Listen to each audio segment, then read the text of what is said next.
പന്തീരാങ്കാവ് ഗാർഹിക പീഡന കേസിന്റെ അന്വേഷണ ചുമതലയിൽ നിന്ന് SIയെയും SHOയെയും മാറ്റി. ഫറൂഖ് ACPക്ക് അന്വേഷണ ചുമതല നൽകാൻ നിർദ്ദേശം. ഇപ്പോൾ വിശദാംശങ്ങളുമായി ജോഷില ചേരുകയാണ് കോഴിക്കോട് നിന്ന്. Joshila, good morning.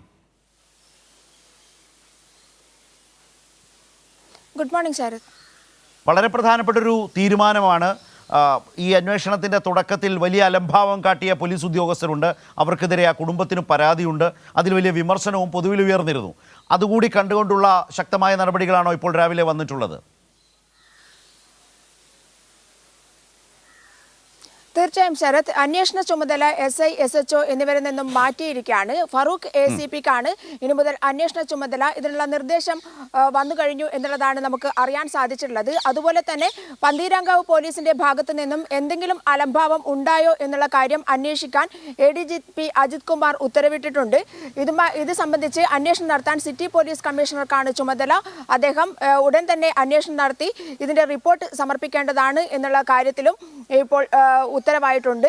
എന്തായാലും അന്വേഷണം ഊർജിതമായി നടക്കും. ഇന്നലെ രാത്രി തന്നെ ഇതുമായി ബന്ധപ്പെട്ട് വധശ്രമത്തിന് കേസ് എടുത്തിരുന്നു. നേരത്തെ ഗാർഹിക പീഡനത്തിന് മാത്രമാണ് കേസ് എടുത്തിരുന്നത് എന്നുള്ള പരാതിയായിരുന്നു പെൺകുട്ടിയുടെ പെൺകുട്ടിയിൽ നിന്നും ഉയർന്നു വന്നിരുന്നത്. എന്തായാലും അത് പരിഹരിച്ചിരിക്കുന്നു. അതുപോലെ തന്നെ ഈ പെൺകുട്ടിയുടെ ഭർത്താവ് നവവരൻ രാഹുലിനെ കുറിച്ച് പോലീസ് അന്വേഷണം ആരംഭിച്ചു കഴിഞ്ഞു. അദ്ദേഹം ഇപ്പോൾ ഒളിവിലാണ് എന്നുള്ളതാണ് പോലീസിൽ നിന്ന് ലഭ്യമാകുന്ന വിവരം. എന്തായാലും ഊർജിതമായ അന്വേഷണത്തിന് ഉത്തരവിട്ടിരിക്കുകയാണ്. പോലീസ് ഊർജിതമായ അന്വേഷണം ആരംഭിച്ചു കഴിഞ്ഞു എന്നുള്ളതാണ് നമുക്ക് ലഭ്യമാകുന്ന വിവരം. ശരി, ജോഷിലാണ് വളരെ പ്രധാനപ്പെട്ട ഈ വിവരം ഇപ്പോൾ കോഴിക്കോട് നിന്ന് നൽകിയത്.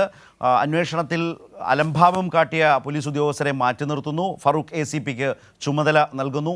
അതിൽ വലിയ തൃപ്തി കുടുംബം രേഖപ്പെടുത്തുന്നു. ഈ രാഹുലിനെതിരെ വധശ്രമത്തിന് കേസെടുത്ത് അന്വേഷണം കുറെ കൂടി ശക്തമായിട്ടുണ്ട്. അതിലും ആ കുടുംബം വലിയ തൃപ്തി രേഖപ്പെടുത്തിയിട്ടുണ്ട്.